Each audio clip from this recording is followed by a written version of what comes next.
कहानी अवसान एक स्वप्न का। लेखिका मालती जोशी। बैंक से लौटकर देखा दीदी शरबत के ग्लास समेट रही है, और ग्लास भी उस महंगे वाले सेट के थे जो खास खास मेहमानों के लिए ही निकलता था। कोई आया था? हाँ, दादा भाई आए थे। क्या?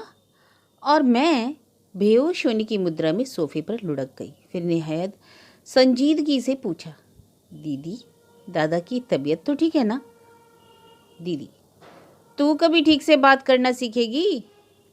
सॉरी दीदी, बेअदबी के लिए माफ़ी चाहती हूँ, पर वो क्या है ना कि यह बात एकदम से हजम नहीं हो रही थी। मैं तो सोचती थी कि भाई साहब इस घर का पता तक भूल गए हैं। वक्त पड़ने पर सब कुछ याद आ जाता है, दीदी ने कहा। हाय राम, उन पर ऐसा बुरा वक्त आन पड़ा?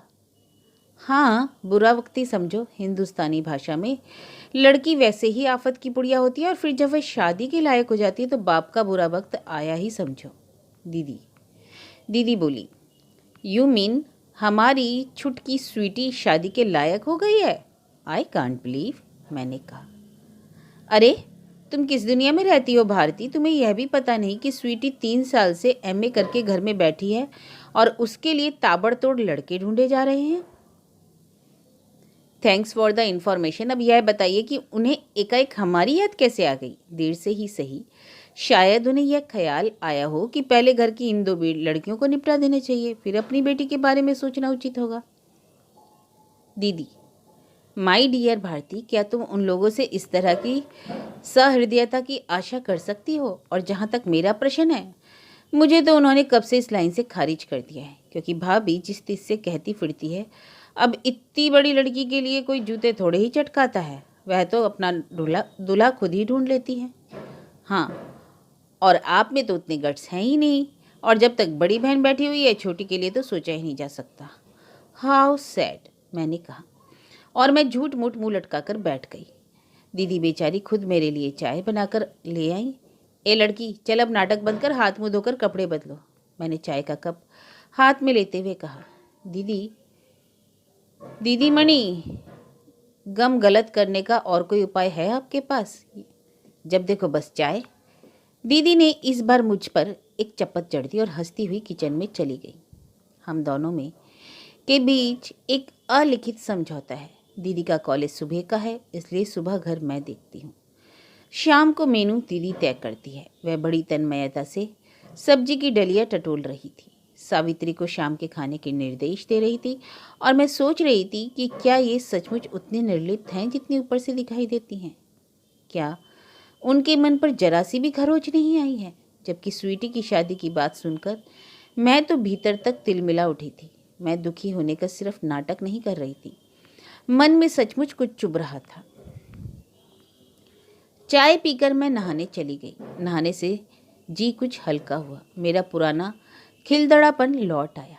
एक हल्का ढीला सा चोगा पहनकर मैं दीवान पर पसर गई, और मैंने कहा, तो आरती जी, आपने यह तो बताया ही नहीं कि परम पूजनीय भ्राताश्री हमारे गरीब खाने पर क्यों तशरीफ लाए थे? हम उनकी क्या मदद कर सकते हैं? वैसे उनकी कृपा से शादी ब्याह के मामले से तो हम लोग एकदम सिफर हैं। उन्हें तो किसी अनुभवी बल्लेबाज से सलाह लेनी चाहिए। देवी जी, भ्राताश्री को ना तो हमारी मदद की जरूरत है, ना सलाह की। उनका वश चलता तो हमारे पास सीधा शादी का कार्ड ही पहुंचता। दीदी ने कहा, तो फिर उनकी बेबसी का कारण?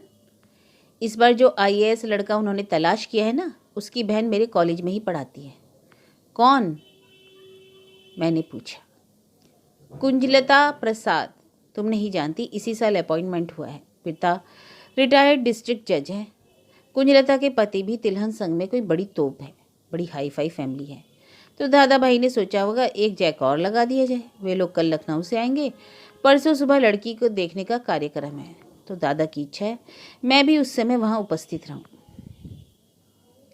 दीदी, इस कुंजबाला का जरा पता तो दे देना। कुंजबाला नहीं, कुंजलता। वैसे तुम उसका पता लेकर क्या करोगी? अरे, उसे आगाह कर दूंगी कि अगर अपने माँ बाप की खैर चाहती हो तो ये रिश्ता मत होने देना। उनका बुढ़ापा तो बिगड़ेगा ही, तुम्हारा पीहर भी छिन जाएगा। कैसी बातें करती हो? ठीक ही तो कह रही हूँ, उस धरती में अच्छा बीज कभी पनपा ही नहीं। देख बिन्नो, दादा ने चाहा है कि मैं उनकी थोड़ी सी सिफारिश कर दूं। अगर हम वह नहीं कर सकते तो कम से कम चुप तो रह सकते हैं ना। किसी भी बहन बेटी की शादी में विघ्न डालने से पाप लगता है, जानती हो। प्रिया तो अपनी ही बेटी है, और मित्र को धोखे में रखना पाप नहीं है। कम से कम उसे तो इतना समझा दो कि अपनी अम्मा के गहने समेटकर अपने लॉकर में रख ले, नहीं तो उड़न छू हो जाएंगे। मैंने फिर कहा, Bharti, you are really impossible. मुझे पता था दीदी मुझे उस कुंज विहारिणी का पता नहीं बताएंगी, और बता भी देती तो क्या मैं चली जाती। बस वह तो अपना गुबार निकालने का एक प्रयास भर था। सच बड़ा मन होता है कभी कभी कि इन लोगों की असलियत लोगों पर जाहिर की जाए। बहुत बड़े बनते हैं पर भीतर से क्या है हमसे बेहतर कौन जानता है। आज अपने मतलब से बहन की चौखट पर आए, नहीं तो कई बार राखी भाई दूज भी सूने निकल जाते हैं। साल में यही तो 2 दिन थे जब हम उनके आलीशान बंगले पर जाते थे। एक बार हमने भाभी को कहते सुन लिया था, लो आ गई देवियाँ चौथ वसूलने। उस दिन के बाद वहाँ जाना छोड़ दिया। दीदी तो शायद भैया को इस बात का पता भी न लगने देती, पर मैंने फ़ोन पर साफ साफ कह दिया और यह भी जता दिया कि मन हो तो हमारे गरीब खाने पर चले आया करें। हम यथाशक्ति यथा भक्ति टीका कर देंगे, और अगर ना आ सके तब भी कोई मलाल नहीं। दुनिया में कईयों के भाई नहीं होते, पर वे भी तो जी लेती हैं, हम भी जी लेंगी। विडंबना तो यह है कि हमारे एक नहीं 2 भाई हैं। बड़े के ये हाल है, और छोटा तो सालों से दुबई में जमकर बैठा है। वहाँ से कमा कमा कर ससुराल वालों को भेज रहा है। वे उसके लिए महल तामीर कर रहे हैं, पर जिसने उसे इस लायक बनाया है उसकी सुध लेने के लिए उसके पास फुर्सत ही नहीं। और दुख तो यही है कि दीदी ने ऐसे नलायक के लिए अपने सारे सुख ताक पर रख दिए, अपना जीवन होम कर दिया। एक जमाना था जब लोग हमारे परिवार की मिसाल दिया करते थे। लगता है उन्हीं की नज़र लग गई और वे सुहाने दिन सपना होकर रह गए। पापा रेवेन्यू में क्लास 1 ऑफिसर थे, माँ सुघड़ गृहिणी, 2 भाई 2 बहनें। दादा इंजीनियर बन गए थे, दीदी एमए कर रही थी। गगन को उसी साल बेंगलोर में दाखिला दिलवाया था। मैं शायद 8वीं या 9वीं में थी। दादा भाई के इंजीनियर होते ही रिश्तों की बाढ़ सी आ गई थी। रिश्ते भी ऐसे ऐसे कि मुंह में पानी आ जाए। एक सज्जन तो जबरदस्ती लड़की दिखा गए। लड़की क्या थी, सोने का टुकड़ा। भैया को तो रीझना ही था, माँ पापा भी मना नहीं कर सके। नानी ने दबी जबान से कहा, पहले बड़ी को निपटा लेते, बाद में लड़कों का मन कैसा हो जाएगा कोई कह तो नहीं सकता। पापा बोले, उसकी भी हो जाएगी, पहले एमए तो कर लेने दो, यहाँ लड़के की परवाह किसे है, अभी तो मैं बैठा हूँ। बेचारे पापा, उन्हें क्या पता था कि उनकी इस गर्वोक्ति को विधाता चुनौती के रूप में ले लेगा। दीदी का रिजल्ट आने को था। भाभी प्रसव के लिए पीहर गई हुई थी। पूरा घर प्रतीक्षारत था, पर तीसरी ही खबर ने सबको पत्थर बना दिया। पापा जो हमेशा की तरह हंसते हुए टूर पर गए थे, कभी वापस नहीं लौटे। लौटा तो उनका निश्चेतन शरीर। भाभी को ता जिंदगी यह मलाल रहा कि ससुर की असामयिक मृत्यु ने उन्हें पुत्र के जन्मोत्सव का उल्लास छीन लिया था। इस अपराध के लिए उन्होंने पापा को कभी क्षमा नहीं किया। कितने ही वर्षों तक वे उसका जन्मदिन पीहर जाकर मनाती रही। बाद के वर्षों में इन्होंने यह परहेज भी छोड़ दिया। कहती, मरे हुए का कोई कितने दिन रोएगा, आखिर बच्चों के भी तो कुछ अरमान होते हैं। दुख और आघात से माँ एकदम जड़ हो गई थी। कच्ची गृहस्थी थी और भविष्य सामने मुंह बाए खड़ा था। उसकी पहली झलक महीने भर के भीतर ही मिल गई। श्राद्ध क्रम आदि से निवृत्त होने के बाद गगन बेंगलोर जाने की तैयारी कर रहा था। एक दिन खाना खाते हुए उसने पूछ लिया, दादा इस सोमवार का रिजर्वेशन करा लूं, पढ़ाई का काफ़ी नुकसान हो रहा है। दादा ने एक बार हम सबकी ओर देखा और फिर गला खंकार कर बोले, अच्छा हुआ जो तुमने खुद ही विषय छेड़ दिया। मैं तुमसे बात करने ही वाला था कि अब यह बेंगलोर वाला प्रोजेक्ट छोड़ दो, यहीं रहकर बीएससी वगैरह कर लो। पापा थे तब बात और थी, पर मैं तुम्हारे बेंगलोर का खर्चा नहीं उठा सकता। हम सब लोग सकते में आ गए।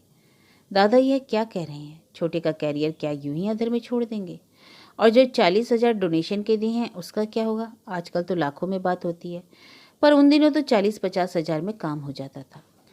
बड़ी देर बाद माँ ने हिम्मत की, बेटा समीर तुम ये कैसी बातें कर रहे हो, आखिर तुम्हें भी तो हमने ही पढ़ाया था, क्या बिना पैसे खर्च किए तुम इंजीनियर बन गए? माँ खर्च तो सबकी पढ़ाई पर होता है, पर यह वाजिब हो तो अच्छा लगता है। मेरी एडमिशन के लिए आपको इतने रुपए नहीं लुटाने पड़े थे, मैं अपनी मेरिट के बल पर ही प्रवेश पा गया था। गगन की जिद पर पापा ने इतना बड़ा जुआ खेला। मैं तो तब भी इसके खिलाफ था, पर उस समय पापा खर्च कर रहे थे। मुझे बोलने का कोई हक नहीं था, पर अब तो यह सब मुझे ही भुगतना है और साफ बात यह है कि यह है मेरे वश का नहीं।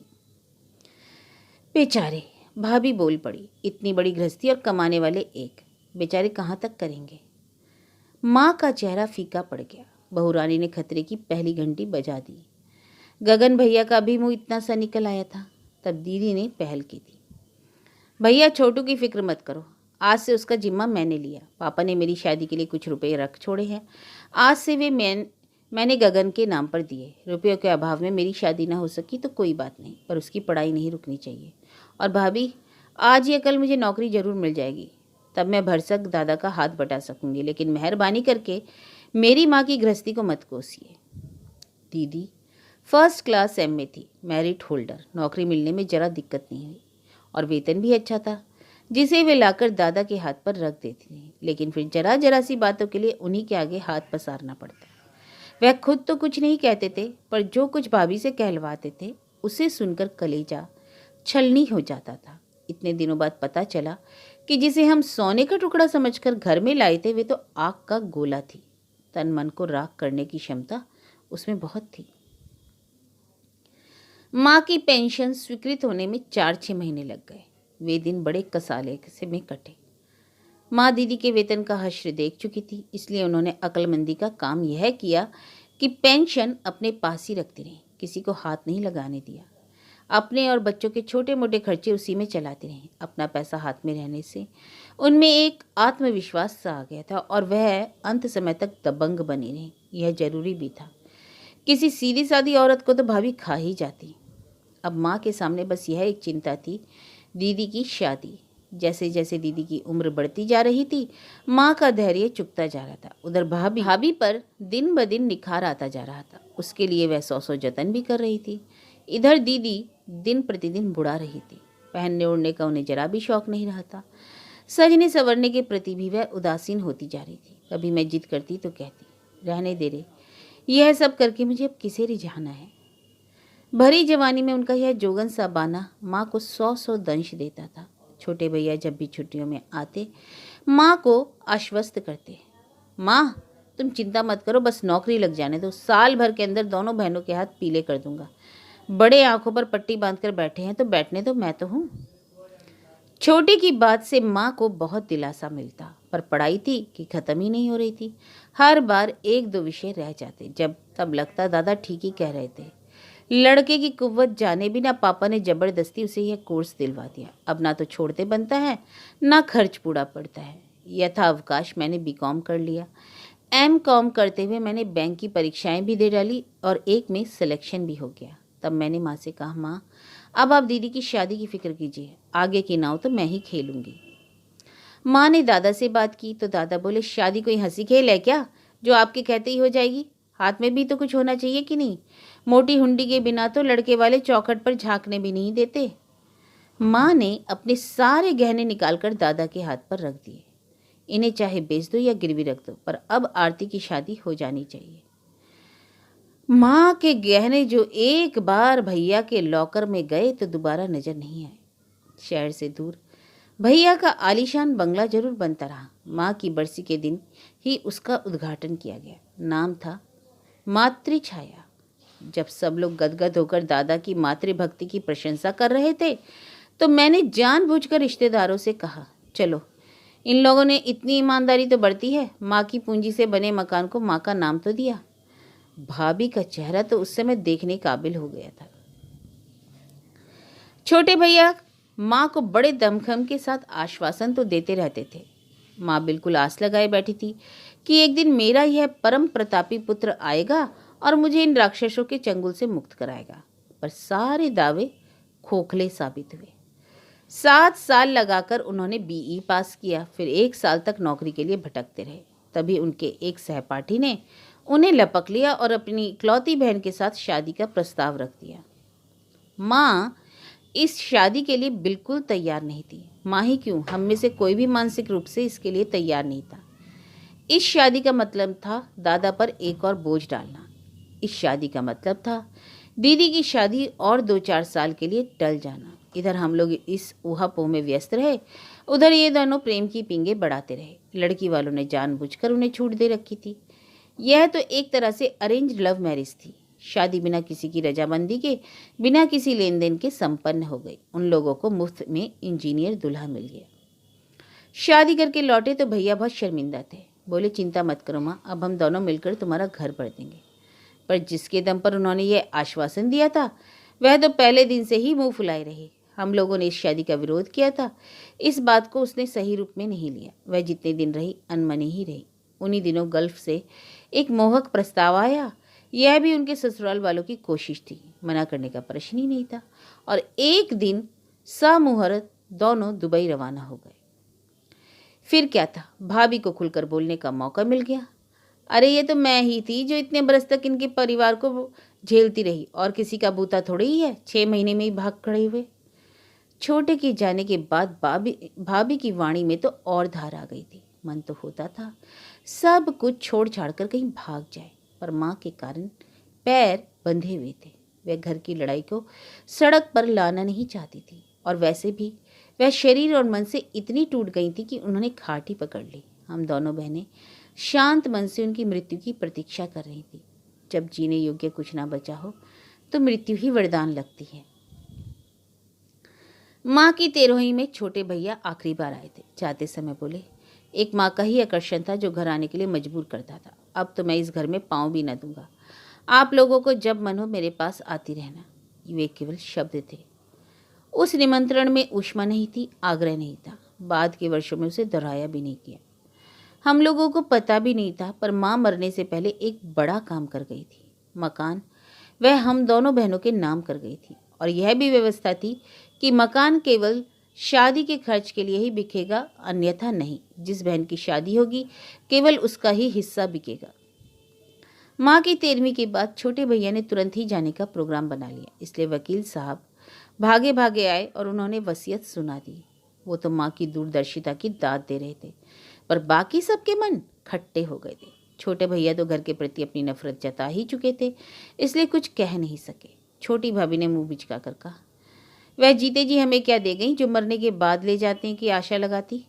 बड़ी भाभी तो अपना दिखावे का रोना ही भूल गई। अपनी इमेज का ख्याल ना होता तो वह वहीं माँ को कोसना शुरू कर देती।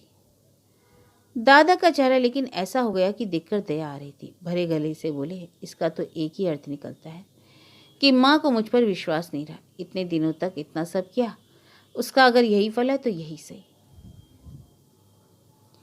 साल बीतते न बीतते वे अपने बंगले में रहने चले गए। महानगरों में 14-15 किलोमीटर की दूरी नहीं लगती, पर जो दूरी, जो फासला दिलों के बीच आ गया था वह अखरने वाला था। इतने दिनों बाद दादा भाई को आज बहन की याद आई है, वह भी इसलिए कि शिवानी के लिए IAS दूल्हा तजवीज करना है। इस लड़की का नाम दीदी ने बड़े चाव से अपनी प्रिय लेखिका के नाम पर रखा था, पर वह नक चढ़ी बिल्कुल अपनी माँ की ही बेटी है। कभी सीधे मुंह बात नहीं करती, अपनी काइनेटिक पर पूरे शहर का चक्कर लगाती रही, पर कभी इधर झांकने भी नहीं आती। ऐसी लड़की के लिए मैं तो कोई सिरदर्द नहीं लेती, पर दीदी तो हमारी सौजन्य की प्रतिमूर्ति है। नियत दिन नियत तिथि पर ईमानदारी से तैयार हो गई। मुझसे भी कहा कि चली चलो, पर मैं राजी नहीं हुई। तुम तो जानती हो दीदी, मुझे जबान को लगाम देना नहीं आता। कुछ उल्टी सीधी बात मुंह से निकल गई तो सारा शो बिगड़ जाएगा। तो फिर बहना, जरा अपनी जबान पर काबू रखना सीखो। खैर, यह तो अब अगले जन्म में संभव होगा, पर तुमको भी मैं इस तरह सिलबिल सी नहीं जाने दूंगी। वे लोग क्या कहेंगे? तो कोई वे मुझे देखने थोड़ी ना आ रहे हैं। तो क्या हुआ, लोग पूरे परिवार को देखते हैं, परखते हैं। ऐसा ना होता तो भ्राताश्री तुम्हें कष्ट क्यों देते हैं? मुझे बस 15 मिनट दो, मैं अभी तुम्हारा कायाकल्प करती हूँ। और दीदी के लाख मना करने के बावजूद मैंने उनका जूड़ा खोल दिया। जूड़ा क्या था, बस लंबे बालों को हाथ पर लपेटकर गठन सी डाल ली थी। मैंने बहुत सुंदर कलात्मक सा जूड़ा बनाया, उस पर एक पीले गुलाब का फूल टांग दिया, अपनी एक पोचम पल्ली पहनने को दी। उनके वार्डरोब में तो चंदेरी की सिवा कुछ था ही नहीं। हैदराबादी मोतियों का एक पतला सा सेट उन्हें पहनाया, हल्का सा मेकअप भी कर दिया, पर्स और चप्पल तक अपनी निकाल कर दी। जब मैं संतुष्ट हो गई तो मैंने कहा, अब आईने में देखो, खुद को भी पहचान नहीं पाओगी। दीदी ने आईने में देखा और अपने प्रतिबिंब पर खुद ही लजा गई। सच दीदी, आज इतनी सुंदर लग रही हो कि बस कहीं दूल्हे मियाँ स्वीटी को छोड़कर तुम्हें ही ना घूरने लगे। बकवास मत कर, कहीं ऐसा हो गया ना तो भाभी मेरा मुंह नौचलेगी। तब मुझे क्या पता था कि मेरे मुंह से होनी ही बोल रही है। तैयार होकर दीदी बाहर निकली तो मुझे होश आया। दीदी, अब यह आशा करना तो व्यर्थ है कि भ्राताश्री आपके लिए गाड़ी भेजेंगे, पर मैं आपको 15 किलोमीटर स्कूटर पर नहीं जाने दूंगी। मेरी सारी मेहनत पर पानी फिर जाएगा। 5 मिनट रुको, मैं अभी ऑटो लेकर आती हूँ। आश्चर्य, दीदी ने मेरा प्रतिवाद भी नहीं किया। इतना सज सवर कर स्कूटर पर जाते उन्हें खुद ही संकोच हो रहा होगा। वहाँ से लौटने के बाद लेकिन खूब बिगड़ी। मुझे कितना लेट करवा दिया आज, पता है? वे लोग मुझसे पहले पहुँच गए थे और सबके सामने मैंने प्रवेश किया, जैसे मैं ही गेस्ट ऑफ ऑनर हूँ। यही तो मैं चाहती थी, मैंने कहा। क्या? हाँ, कि सब लोग तुम्हें देखें, अप्रिशिएट करें। और लोग जो जैसे देख रहे थे ठीक ही था, पर भाभी तो एकदम आंखें फाड़ कर देख रही थी, क्योंकि तुम्हारी सज्जा उनसे 21 थी ना, जलकर खाक नहीं हो गई होंगी बेचारी। और पता है बाद में स्वीटी ने क्या कहा? बोली, बुआ आपको कन्फ्यूज़न हो गया लगता है। आज कोई मेरी सगाई थोड़ी ही है, आज तो वे लोग मुझे सिर्फ देखने आए हैं। तो उससे कहना था कि हमारी बद्दुआएं लगती रहीं तो तेरी सगाई भी कभी नहीं होगी। चुप कर, कुछ भी बके चली जा रही है। वे लोग क्या हमारे दुश्मन हैं? मैं दीदी बोली, उन्हें दोस्त भी तो नहीं कहा जा सकता। हाँ, उनका एक ही प्लस पॉइंट है कि वे उसी माँ की कोख से पैदा हुए हैं, मैंने कहा। तीसरे ही दिन, शायद रविवार था, मैं सोफे पर पसर कर टीवी देख रही थी कि फाटक के पास गाड़ी रुकने की आवाज़ आई। खिड़की से झांक कर देखा, दादाबाई मैं भाभी पधार रहे थे। लगता है स्वीटी की शादी तय हो गई है, तभी तो भाभी साथ आई है, नहीं तो वह इस घर का रास्ता ही भूल गई हैं। मैंने खूब घूर घूर कर देखा, पर उन लोगों के हाथ में मिठाई का कोई पैकेट नजर नहीं आया। भाभी पर इतना गुस्सा आया, कंजूस कहीं की। अरे जरा मुंह मिठाई ही करवा देती तो क्या खजाने में कोई कमी आ जाती। मैंने भरसक प्रसन्न मुद्रा में दोनों का स्वागत किया। दोनों मातमी सूरत बनाकर घर में घुसे और मुंह लटकाकर सोफे पर बैठ गए। दीदी अभी अभी नहाकर निकली थी और पीछे आंगन में बाल सुखा रही थी। मैंने कहा, आरती जी, आरती का थाल सजाकर बाहर आइए, लक्ष्मी नारायण है। मतलब? दादा भाभी आए हैं। अरे वाह! दीदी का चेहरा खुशी से चमक उठा। गीले बालों को तौलिए में लपेटकर वह बाहर जाने को उद्यत हुई, फिर रुककर बोली, आज सावित्री की छुट्टी है, चाय बना दोगी प्लीज़? मन तो नहीं है, पर तुम कहती हो तो बना दूंगी, मैंने मुंह बनाकर कहा। दीदी आश्वस्त होकर बाहर चली गई। 10 मिनट बाद जब मैं चाय लेकर बाहर गई तो देखा कमरे में सन्नाटा पसरा हुआ है और तीनों अपनी अपनी कुर्सियों में सिर झुकाकर बैठे हुए हैं। मेरी कुछ समझ में नहीं आया, पर चुप रहना भी तो मेरी फितरत में नहीं, इसलिए चाय लगाते हुए मैंने कह ही दिया, लगे हाथ आपको बधाई दे दूं?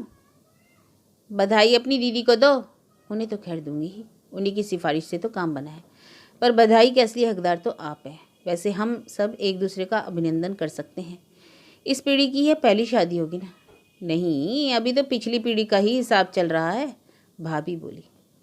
अरे वाह, मैं तो सोच रही थी कि खाता बंद हो गया, फाइल क्लोज्ड। भारती थोड़ी देर चुप रहोगी? दीदी मुझे इस स्वर में बोली कि मैंने कभी सोचा भी नहीं था। अपमान से मेरे तो आंसू निकल आए। ये लोग सामने ना होते तो मैं रो भी देती।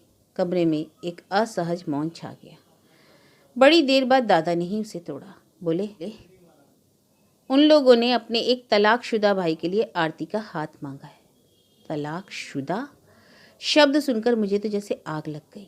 दीदी की परवाह ना करते हुए मैंने कसेले स्वर में कहा, अरे वाह, यह तो बड़ा ही शुभ समाचार है। फिर आप लोगों के चेहरे इतने उदास क्यों हैं? उन लोगों ने स्वीटी को रिजेक्ट कर दिया है, दादा डूबती सी आवाज़ में बोले।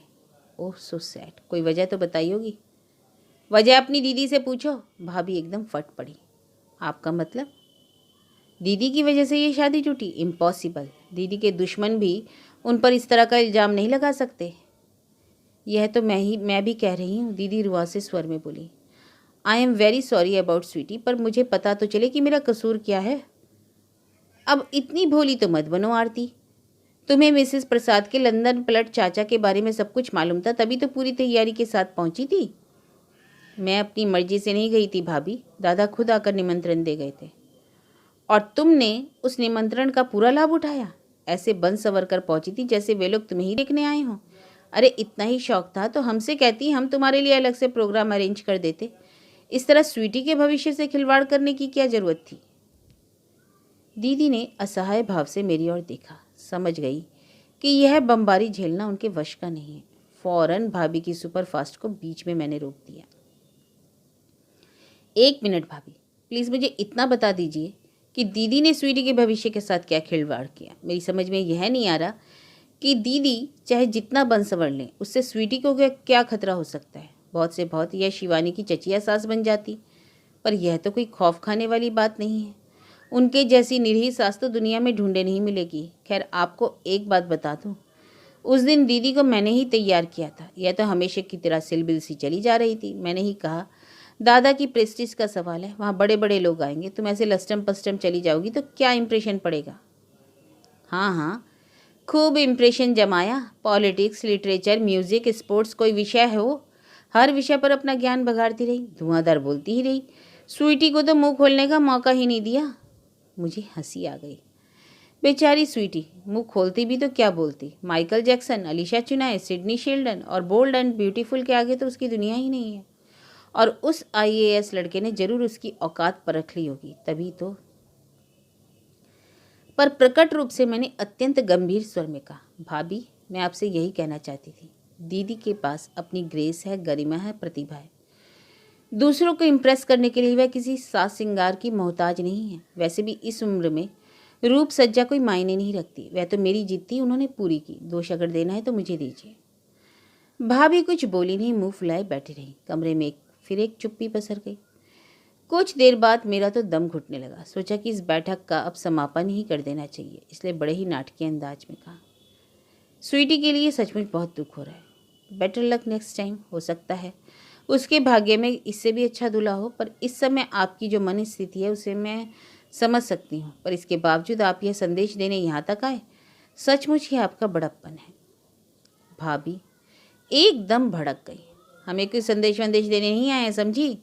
ऐसे महात्मा नहीं हैं हम तो सिर्फ यह बताने के लिए आए हैं कि तुम लोगों ने हमारे साथ कितनी घटिया हरकत की है। और यह भी कह देते हैं कि कल के गए अगर शादी करे तो हमें कन्यादान का न्योता मत देना, हम नहीं आएंगे। भाभी प्लीज़ ज़रा मेरी बात तो सुनिए, दीदी बोली। तुम चुप रहो दीदी, हर बात पर क्षमा याचना की मुद्रा खड़े होने की ज़रूरत नहीं है। इस बार मैंने दीदी को टपट दिया। फिर भाभी से मुखातिब हुई, हाँ तो किस दान की बात कर रही हैं आप? दीदी कोई आलू बैंगन है, उन्होंने मांगा और आपने उठाकर दे दिया। वैसे भी आपको कन्यादान का हक कहाँ पहुँचता है। यह अधिकार तो उसका होता है जो कन्या का पालन पोषण करता है। कम से कम आप लोग तो इसका दावा नहीं कर सकते। सुना आपने, इतने दिनों तक जो किया उसका यह फल मिल रहा है आपको। भाभी बोली, इतने दिनों तक आपने क्या किया है इसका लेखा जोखा अकेले में अपने आप से मांगिएगा। कम से कम अपने आप से तो आप झूठ नहीं बोल पाएंगी। मैंने कहा, एनफ एनफ। भाभी एकदम उठ खड़ी हुई। उनके साथ साथ दादा भाई भी उठ गए। इतनी देर बाद एहसास हुआ कि दादा कब से चुप बैठे हैं। इस गर्मा गर्म बहस में उन्होंने जरा भी हिस्सा नहीं लिया। समझ गई कि दादा आज अपनी मर्जी से नहीं हैं। अपनी भड़ास निकालने के लिए भाभी उन्हें यहाँ खींच कर ले आई हैं। भाभी तो दनदनाती हुई बाहर निकलकर गाड़ी के पास खड़ी हो गई थी। दादा जूतों के तमसे बांधने के बहाने थोड़ी देर रुके रहे और जाते हुए अस्फुट स्वर में जैसे अपने आप से बोले, शिवानी बहुत नर्वस हो गई है। She has taken it very badly. हम सभी इस रिश्ते से बहुत आस लगाए थे। उन लोगों के जाते ही मुझ पर जैसे हंसी का दौरा पड़ गया। दीदी ने कोई 4-5 बार डांट लगाई होगी, तब जाकर मेरा दिमाग दुरुस्त हुआ। दीदी अब आया उठ पहाड़ तले। भगवान ने इन्हें इसलिए बेटी दी है कि ये माँ बाप का दर्द समझ सकें। अब इन्हें समझ में आएगा कि माँ कितना तड़पी होगी, कितना तरस तरस कर मरी है माँ। उनकी आत्मा का श्राप इन्हें जरूर लगेगा, देखना। चुप कर, अब एक शब्द भी बोली तो ठीक नहीं होगा। बत्ती सी है कि आफत, जो कहती है वही सच हो जाता है। वो इसलिए दीदी कि मैं जो कहती हूँ सच्चे मन से कहती हूँ। मेरी अंतरात्मा से ये आवाज़ निकलती है। अब उस दिन तुम्हें तैयार करते हुए मैंने सोचा था, बस कर, अब उसकी याद भी मत दिला। सोचकर भी शर्म आ रही है। आज तक किसी से इतनी कड़वी बातें नहीं सुनी थी, और तुम्हारी कृपा से आज वह भी मैंने सुन ली। उन बातों पर मत जाओ दीदी, वे तो अपनी भड़ास निकाल रही थी। किसी का गुस्सा किसी पर उतार रही थी। तुम ही तो बता रही थी स्वीटी के लिए 3 साल से दूल्हा ढूंढा जा रहा है, पर इतने दिन बाद क्यों नहीं बनी? तब तो बीच में मैं नहीं थी ना। अब यह बेकार का बवाल हो गया, हमेशा के लिए संबंध खराब हुए। हाँ हाँ, पहले बहुत बड़े अच्छे थे। फिर भी भारती, उस दिन अति ही हो गई। तुम भी थोड़ा अकल से काम लेती। बेकार मैं तुम्हारी बातों में आ गई। नहीं दीदी, नहीं, जो कुछ हुआ बिल्कुल ठीक हुआ। ये लोग जो तुम्हें खारिज किए बैठे हैं, तो मैं भ्राताश्री को दिखा देना चाहती हूँ कि तुम्हारी शादी की उम्र अभी बीती नहीं है। You can still get proposals. What a proposal, दीदी ने कहा और चाय के बर्तन समेटकर भीतर चली गई। What a proposal? दीदी का यह रिमार्क उनकी नाराजगी व्यक्त कर रहा था। यूँ तो पहली बार दादा के मुंह से तलाकशुदा शब्द सुनकर मुझे भी ताव आ गया था, पर अब ठंडे दिमाग से सोचती हूँ तो लगता है कि इसमें गलत क्या है। इस उम्र में दीदी को कुंवारा पति मिलने से तो रहा, फिर परिस्थितियों से समझौता करने में क्या हर्ज है।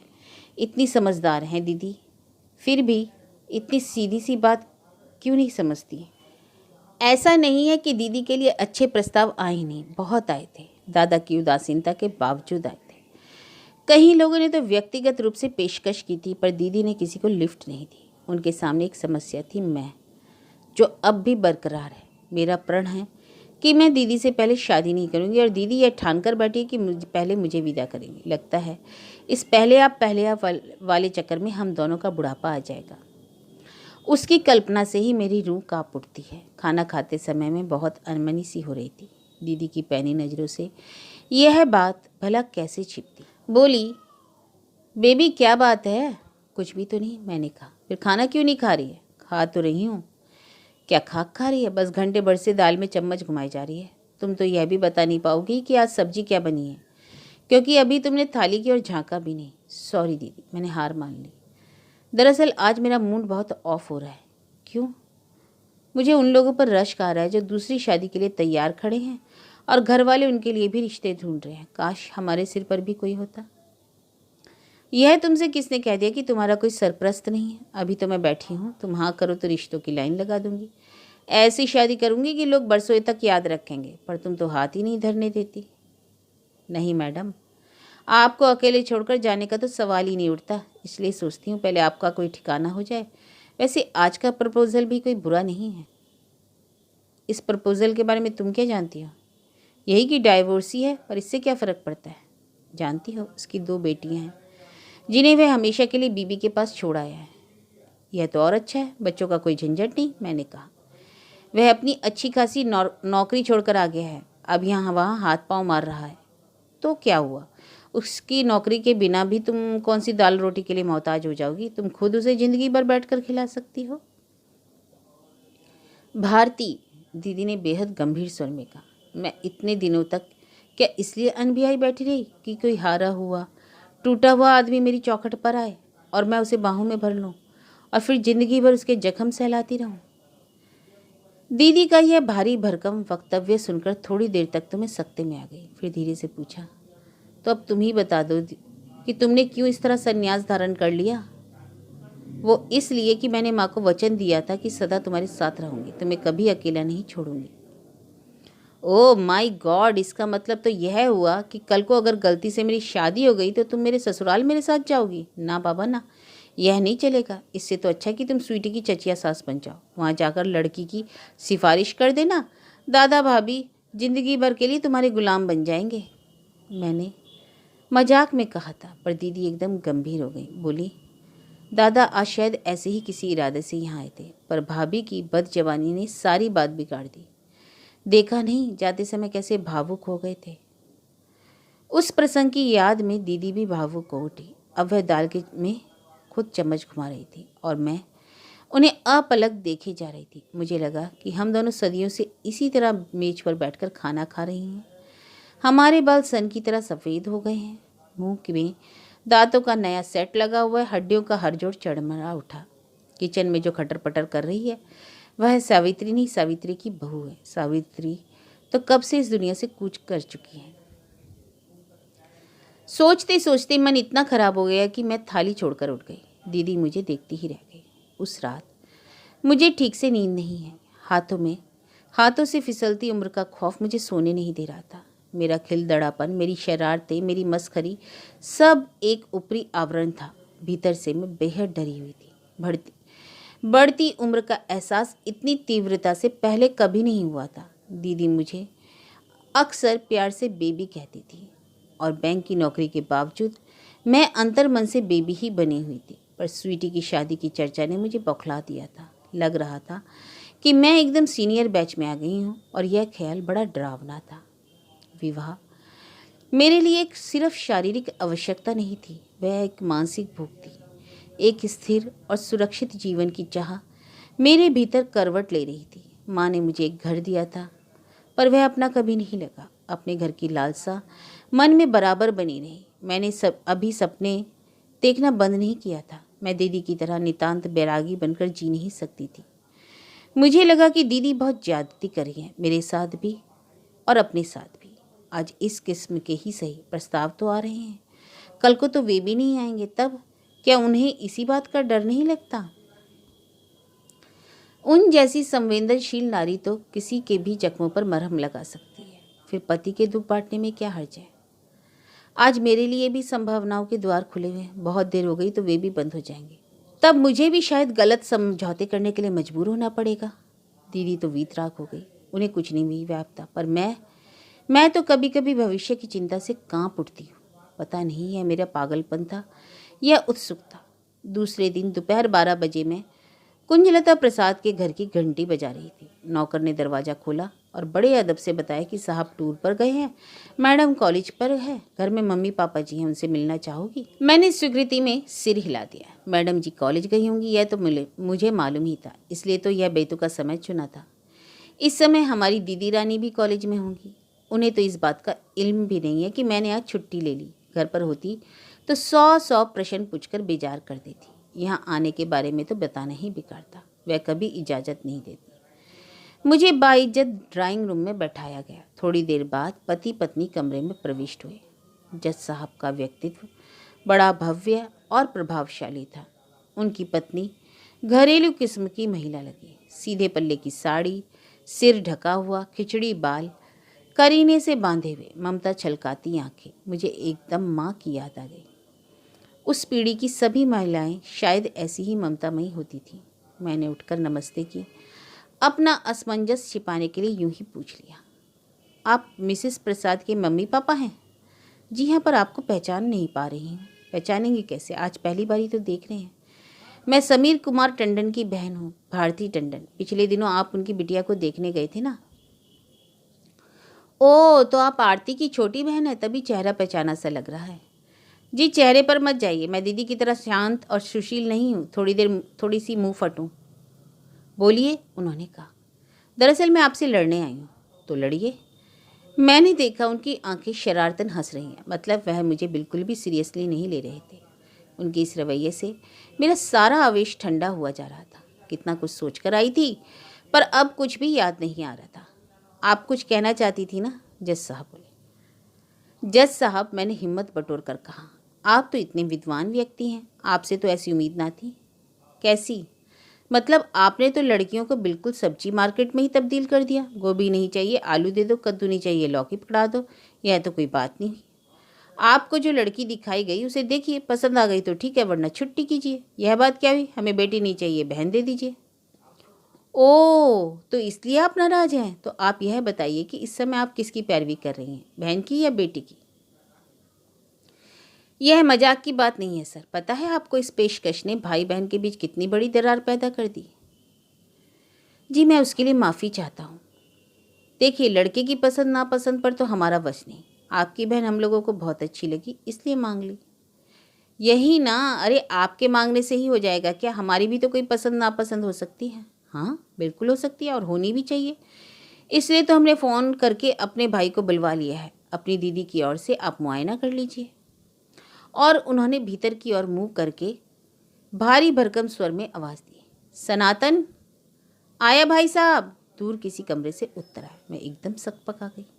इस प्रसंग के लिए तो मैं बिल्कुल तैयार नहीं थी। मैं तो सिर्फ यह देखने आई थी कि इस प्रस्ताव में कितना दम है। क्या सचमुच ये लोग इतने सीरियस हैं? कमरे में जो व्यक्ति प्रविष्ट हुआ उसका व्यक्तित्व जज साहब की तरह भारी भरकम नहीं था। वह लंबा, गोरा, छरहरा था, बाल घुंघराले थे और सुनहरे फ्रेम के भीतर से झांकती आंखें सम्मोहक थी। कुल मिलाकर वह व्यक्ति अपनी उम्र को मुगलाता सा देता लगा। अरे भाई, बिटिया के लिए कुछ चाय वाय तो मंगवाओ, जज साहब ने पत्नी को आदेश दिया और फिर मुझसे मुखातिब होते हुए बोले, my younger brother Sanatan UK में था, अब रिटायरमेंट लेकर स्वदेश लौट आया। वहाँ तो सुना है रिटायरमेंट एज 65 है, फिर आप? मैंने कहा, आई एम 48, उन्होंने तपाक से उत्तर दिया। मैंने वॉलंटरी रिटायरमेंट लिया। क्यों, स्वदेश की याद खींच लाई या वहाँ से जी उब गया? दोनों बातें भी तो एक साथ हो सकती हैं, सनातन बोले। आपने वहाँ की नागरिकता ले रखी थी? जी नहीं, मैं अब भी भारतीय नागरिक हूँ, and I am proud of it. आपके बच्चे? वे ब्रिटिश नागरिक हैं और रहेंगे। और भी कुछ पूछना है? मैंने देखा चश्मे के भीतर से उनकी आंखें शरारतन हंस रही थी। इस पूछताछ के दौरान वे आंखें बराबर मुझ पर टिकी हुई थी और मुझे असहज बना रही थी। अच्छा, अगर इजाज़त हो मैं कुछ पूछ लूँ, मसलन आपका नाम? ओह सॉरी, जज साहब एकदम बोल पड़े। मैं इनका परिचय तो देना ही भूल गया। यह मिस टंडन है। क्या करती हैं आप, यह तो मुझे नहीं मालूम। हम लोग सुबोध के लिए इनके भाई की बेटी को देखने गए थे। सुबोध को तो बिटिया पसंद नहीं आई। जज साहब की पत्नी चाय लगवा कर ले आई थी, पर हमें उनकी बुआ बहुत भा गई। बुआ से मतलब मेरी दीदी से है, कृपया किसी गलतफहमी में ना रहें, मैंने सनातन को सचेत किया। भारती जी, हमें तो आप भी बहुत भा गई हैं, जज साहब बोले। काश मेरा एक और भाई होता। तलाकशुदा? मैंने कहा। तलाकशुदा क्या, तुम्हारे लिए तो तलाकशुदा पसंद हो तो मैं भी प्रस्तुत हूँ, सनातन ने कहा। नो यंग मैन, हम तुम्हें इसकी इजाज़त नहीं दे सकते। बिजलियों से बहुत खेल चुके हो तुम। अब तुम्हें एक शांत, सौम्य, सुशील पत्नी की ज़रूरत है और हमने वैसी ही लड़की ढूंढ ली। सबसे बड़ी बात तो यह है कि वह खुद भी मोहभंग का दुख झेल चुकी है, तो तुम्हारी पीड़ा को अच्छी तरह समझ सकेगी। यह आप किस मोहभंग की बात कर रहे हैं? मैंने हैरत से पूछा। आपके भाई साहब से मालूम हुआ था। क्या? यही कि कोई एक अफेयर था जो परवान नहीं चढ़ सका, तब से जोगन बन गई हैं। शादी का नाम तक लेने से उन्हें चिढ़ होती है। दुख और आवेश से मेरा चेहरा एकदम लाल हो गया, होठ थरथरा उठे। जज साहब ने जरूर इसे लक्ष्य किया होगा। बोले, क्या मैं कुछ गलत कह गया हूँ? आई एम रियली सॉरी बेटे। नहीं, आप क्यों गलत कहेंगे? गलत तो उन्होंने कहा है जो दीदी के अविवाहित हो रहने के लिए जिम्मेदार हैं। अपनी गलती छिपाने के लिए उन्होंने एक कहानी भी गढ़ ली। यह घर की बात थी, घर में ही रह जाती तो अच्छा था, पर दीदी के बारे में ऐसा कुप्रचार हो और मैं चुप रह जाऊं, यह तो नहीं हो सकता। तो सुन लीजिए, दीदी शादी नहीं कर सकी क्योंकि छोटे भैया की पढ़ाई बाकी थी और बड़े भाई ने साफ इनकार कर दिया था। वह अनब्याही रह गई क्योंकि घर में बूढ़ी बीमार माँ थी और उन्हें देखने वाला कोई नहीं था। वह अविवाहित रह गई क्योंकि मेरी परवरिश करनी थी, और सबसे बड़ी बात यह थी कि उनकी शादी के लिए आज तक किसी ने पहल नहीं की, और खुद अपना दूल्हा ढूंढने के संस्कार हमारे परिवार में नहीं थे, इसलिए उनकी शादी नहीं हो सकी। बात करते करते मेरा गला भराया, मैं एकदम उठ खड़ी। अच्छा, अब मुझे इजाज़त दे। Thanks for the time you gave me. अरे बिटिया, चाय तो पीती जाओ, जज साहब की पत्नी बोली। गृहिणियों को हमेशा मेहमानों को खिलाने पिलाने की ही पड़ी रहती है और बातों से उन्हें कोई सरोकार नहीं, पर जज साहब मेरी बात समझ रहे थे। दोनों भाई मेरे साथ ही उठ खड़े हुए और मुझे छोड़ने बाहर तक आए। पोर्च में एक नीली मारुति खड़ी थी। डॉक्टर सनातन ने उसका दरवाज़ा खोलते हुए कहा, let me have the pleasure. No thanks, मैं ऑटो कर लूँगी। चली जाओ बेटी, इसी बहाने यह भी तुम्हारा घर, तुम्हारी दीदी को देख लेंगे, जज साहब बोले। अब कोई चारा ही ना था। चुपचाप जाकर गाड़ी में बैठ गई। अपनी सनी ना लाने का बेहद पछतावा हो रहा था। दरअसल सनी पर बैठकर घर ढूंढना मुझे बेहद उबाऊ लग रहा था। ऑटो रिक्शा में यह सुविधा रहती है कि पूछताछ का काम ड्राइवर कर लेते हैं। काफ़ी देर तक मैं गुमसुम बैठ रही। जब मुझे होश आए तो देखा गाड़ी शहर के पश्चिमी छोर पर चली जा रही है। हम लोग कहाँ जा रहे हैं? मैंने घबरा कर पूछा। मुझे क्या मालूम कहाँ जा रहे हैं? जब तक आप अपने घर का अता पता नहीं बताएंगी तो मैं इसी तरह निरुद्देश्य घूमता रहूँगा। मैं झेप गई। मैंने उन्हें जरूरी दिशा निर्देश दिया और कहा, आप घर चल तो रहे हैं, पर एक बात मन से बिल्कुल निकाल दीजिए कि वहाँ भी दादा के घर की तरह शाही सरंजाम होगा। एक तो हम उतने बड़े लोग नहीं हैं, दूसरे पहले से कोई सूचना भी नहीं थी। पहली बात तो यह है कि मैं आपके दादा के यहाँ की दावत में शरीक नहीं था, इसलिए उस शाही सरंजाम के बारे में कुछ नहीं जानता। और दूसरी बात यह है कि आप भी अपने मन से यह ख्याल निकाल दें कि मैं वहाँ आपकी दीदी को देखने जा रहा हूँ। तो फिर आप? मैंने तो यह पेशकश इसलिए की कि इसी बहाने आपका साथ थोड़ी देर और मिल जाएगा। मतलब? अब आप इतनी भी तो बच्ची नहीं कि मतलब ना समझ सकें। मैं कानों तक लाल हुई। वह स्वर, वे शब्द, वह दृष्टि तन मन पुलक से भर रहे थे। मैं जानती थी कि पश्चिमी पुरुषों के लिए यह भाषा आम है। डॉक्टर सनातन भी स्त्री दक्षिण का प्रदर्शन कर रहे थे, पर मेरे लिए तो यह अनुभव नया था। अपनी बौखलाहट छिपाते हुए मैंने कांपते स्वर में कहा, जनाब, शायद आप यह भूल रहे हैं कि आपके लिए मेरी दीदी का इंतखाब हुआ है। पर आप मुझे अपनी दीदी से ज़्यादा अच्छी लगी, इसका क्या करूं? यह आप कैसे कह सकते हैं? मेरी दीदी को देखे बिना आप यह कैसे कह सकते हैं? कैसे स्टेटमेंट दे सकते हैं? भारती जी, जब से स्वदेश आया हूँ रिश्तों की जैसे बाढ़ आ गई है। अब तक दर्जनों लड़कियां देख चुका हूँ, पर आपको देखकर लगा कि मेरी तलाश पूर्ण हो गई है। मेरा दिल इतनी जोर से धड़का कि लगा उछलकर बाहर आ जाएगा। यह व्यक्ति तो किसी भी युवती का स्वप्न पुरुष हो सकता है, और यह कह रहा है कि मैं उसकी तलाश का अंतिम बिंदु हूँ। आनंद गंगा से जैसे मैं नहा उठी, पर भीतर ही भीतर मन कचोटने लगा। यह तो दीदी के साथ सरासर बेईमानी होगी। क्या मैं इसलिए इतनी ललक के साथ वहाँ गई थी? क्या मेरे अंतर मन में यह इच्छा पहले से छिपी बैठी थी? फिर मैं इतनी हर्ष विभोर क्यों हो रही हूँ?